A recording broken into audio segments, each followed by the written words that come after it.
The All Gen Gamers Podcast, episode 39 highlights. Hey guys, my name is John, also known as Gamester81, and this is episode 39 of All Gen Gamers. I am joined by Jason Honey, the EMU review. What's up, Jason? What up, dudes? We got Pete Game Room's Door. Pete, what's up, buddy?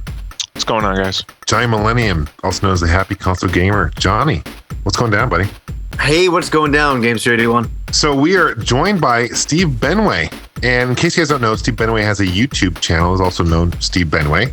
And he is all about retro computers and games. So Steve, it is a pleasure to have you on today's episode. How are you doing, Steve? Hi, John. It's great to be here, and hello to everyone. Absolutely thrilled to be on here. So Steve, I know you are a trooper. It's like 3 a.m. right now, right? Yes. So thank you for joining us. I know we've been talking about having you on for a while. Actually, it was through Steve that Jason and I actually met. This is true. Very true story. Really? Yeah. So I've been a subscriber of Steve's channel for a long time. Steve and I go way back on YouTube. And I think Steve did a shout out on Jason maybe like a year and a half ago or something. I forgot how long ago. It was about a year ago. And I checked out Jason's channel and I found out he was from Phoenix. And we talked on Skype and he actually lives like a block from me or, Yeah, it's right down the street. So the rest is, happy ever after.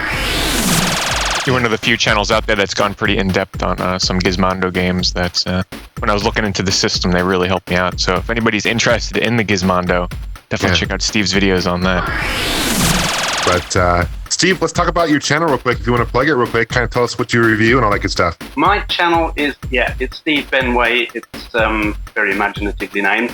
What can I tell you about it? Most of the time, I do I don't know if you call them gameplay videos. Some people call them reviews, but they're really not, because I just play the game often for the very first time on various different systems and play it invariably very badly and talk an awful lot of rubbish while I'm playing it. And then I'll do system reviews, various different systems. I'm trying to work my way through every system in my collection, but it's about 90 different machines, so that's taking a while.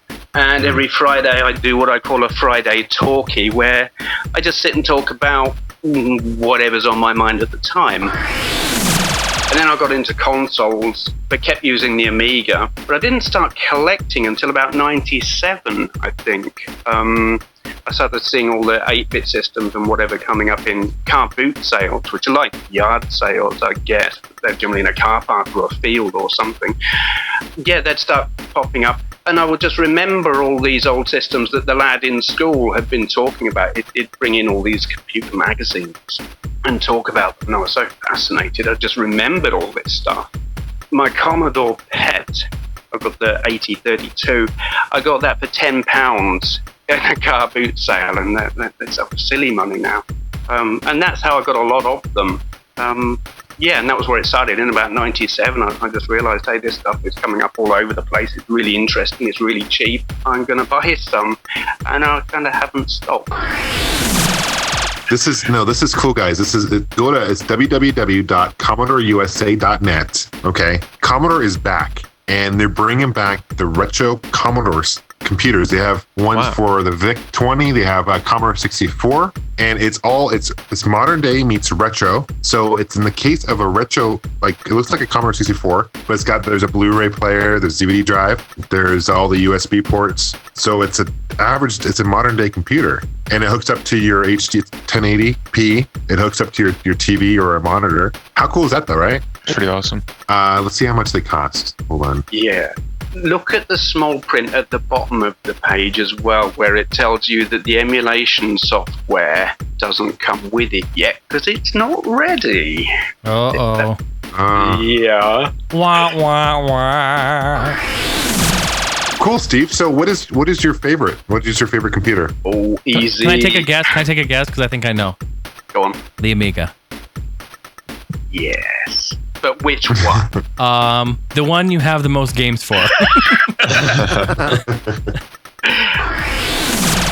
What was the deal with America Online? Because I lived in Canada, and we still actually... so I knew all about that. Were they just trying to get everybody to subscribe to their internet service? Was that basically it? Absolutely. I can only speak on where I'm from. I was from Oregon, of course, and I'm not sure if it was different between ISPs or whatnot. But yeah, we would get them in the mail, right? And they're like install discs, and they would load on their software there to enable you to connect. It was a subscription-based service, monthly fee, and you would be able to then dial out and get online. And when you'd have the America Online home screen, welcome, you've got mail, all that jargon, right? Yeah. You'd have chat rooms, you'd have all kinds of fun chat rooms. I remember the chat rooms, yeah. Yeah, I mean, what else? What the hell else are you gonna do? That's all we did. What are you gonna do? I mean, yeah, maybe we'd get on there, trade pick for a pick or whatever, every once in a while. Yeah, exactly. But other than that, you just get on the chat rooms because it was a new thing. Yeah. It was a brand new technology. Dialing Jason, out. And, don't lie, man. You're looking at the porn sites. Come on. Let me tell you a little something. Let me tell you a little something. I'm gonna be straight up honest. I would trade porn pics all day long on there. I had floppy disks, right? 1.4 megabyte disks. I had like probably 20 of them full of pictures. 1.4 meg's not a lot. Oh yeah. But I had color discs in a little cardboard box, little case, and my friends would come over. You ask anybody, they would come over and they would call it Jason's Porn Cinema. Yes. And I would just throw in a floppy, be like, I don't know what's on this one. Let's check it out. Oh, some chick with soap all over. Awesome. You know what I mean?